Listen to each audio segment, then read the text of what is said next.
სამხედრო სამეცნიერო ტექნიკურ ცენტრ დელტას კიდევ ერთი პროდუქცია. პირველი ქართული მსხვილკალიბრიანი შაშხანის ბედეშების შემოკლებული ვერსია სპეციალურად დროს მაყურებლისთვის.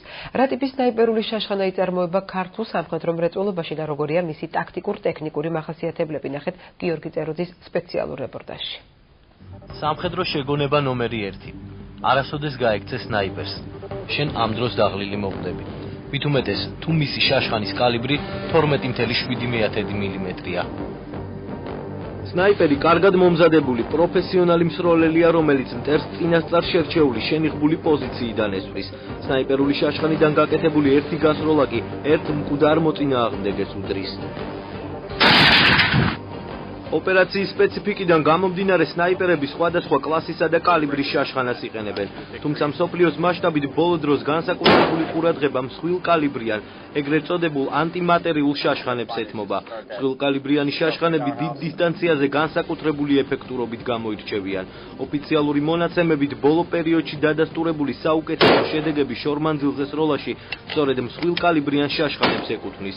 რაც შეეხება უკანასკნელ რეკორდს, რამდენიმე თვის წინ ავღანეთში ავსტრალიური სპეცდანიშნულების რაზმის წევრმა ამერიკული წარმოების ბარეტ M82 AR-ის ტიპის ანტიმატერიული შაშხანით თალიბანის საველე მეთაურის ლიკვიდირება 2815 მეტრის სიშორეზე მოახდინა.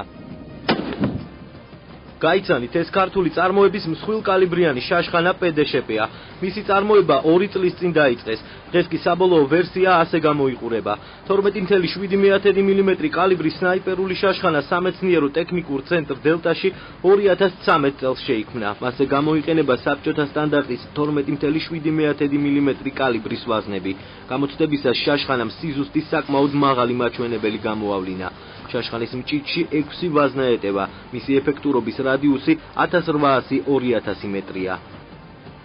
რძელილურით წარმოდგენილი შაშხანა არის სროლის მანძილი გახლავთ 1800-2000 მეტრი. ასევე როგორც თქვენ ხედავთ არის ბულპაპის ტიპის. ჭიდში არის შესაძლებელია ჩალაგდეს 6 ვაზნა. ასევე მას გააჩნია ზემოთ ეგრეთ წოდებული პიკატინის თამასა, რომელზეც ჩვენ შეგვიძლია დავაყენოთ როგორც ოპტიკური სამიზნე, ასევე ოპტიკური სამიზნის წინ შეგვიძლია დავაყენოთ ღამის ხედვის ხელსაწყო. წონა გახლავთ 14 კილოგრამამდე ჩალაგებული ვაზნებით. პედეშეპეს კიდევ ერთი დამოკლებული ვერსია ფართო საზოგადოებისთვის ამ დრომდე არ იყო ცნობილი. ბულპაპის სისტემის შაშხანა ცალკეული გასროლებისთვისაა გათვალისწინებული. ეფექტური სროლის რადიუსი კი 1000-1200 მეტრია. მეორე ვარიანტი გახლავთ ცალკეული სროლებისთვის, მას არ გააჩნია მჭიდი. ასევე როგორც წინა ვარიანტს, აქ შეგვიძლია დავაყენოთ ღამის ხედვის ხელსაწყო.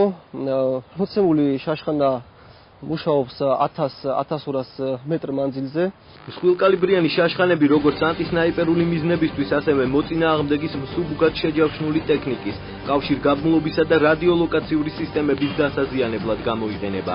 ამ დრომდე ქართულ არმიაში მხოლოდ ბარეტისა და მაკმილანის ტიპის ანტიმატერიული სნაიპერული შაშხანები გამოიყენებოდა. ძირითადად გამოიყენება მსუბუქად შეჯავშნული ტექნიკის გასანადგურებლად, აგრეთვე ბრძოლის ველზე ისეთი ტექნიკის გასანადგურებლად, რომელიც არ არის ან მსუბუქად არის შეჯავშნული და ასრულებს საკმაოდ მნიშვნელოვან როლს. მაგალითად, კავშირგაბმულობის ფურგონები, ესე იგი რადიოლოკაციური სადგურები, შეჯავშნული მანქანები, თქვენ ახლა ყირიმში ოკუპაციის დროს ხედავთ ხშირად აბრონე ავტომობილ ტიგრს. ეგეთი ჯავშანი ტექნიკის დასაზიანებლად და გასანადგურებლად გამოიყენება ეს მსხვილკალიბრიანი სნაიპერული შაშხანა. სამეცნიერო ტექნიკური ცენტრის ხელმძღვანელის განცხადებით მიმდინარეობს აქტიური სამუშაოები როგორც ბალისტიკის, ასევე შაშხანის დიზაინის მიმართულებით. მსხვილკალიბრიანი შაშხანების გარდა დელტა კიდევ რამდენიმე ელემენტს აწარმოებს. უახლოეს პერიოდში კი ბაზარზე ქართული წარმოების პნევმატური იარაღიც ჩაეშვება. კეთილსასროლი იარაღის ადგილობრივი წარმოება, ეს არის ფაქტიურად პირველი ნაბიჯები წარმატებული და მომგებიანი სამხედრო წარმოების შექმნისა საქართველოში. იმიტომ რომ ეს არა მარტო ეროვნული სიამაყის სიმბოლოა, ესე ვთქვათ, არამედ იმ ხარჯვადი მატერიალის და იმ სტრატეგიული რესურსის ადგილობრივი წარმოებისა, როგორც არის პირადი დაცვის საშუალებები, მცირე კალიბრიანი საიერიში და თავდაცვითი საშუალებები და ასე შემდეგ. ქართულმა იარაღმა ყველა ტესტი წარმატებულად გაიარა. სახელმწიფო დაკვეთის შემთხვევაში შესაძლოა უახლოეს პერიოდში ქართულ არმიაში უცხოური ანალოგების მაგივრად მსხვილკალიბრიანი პდშპ გამოიყენონ.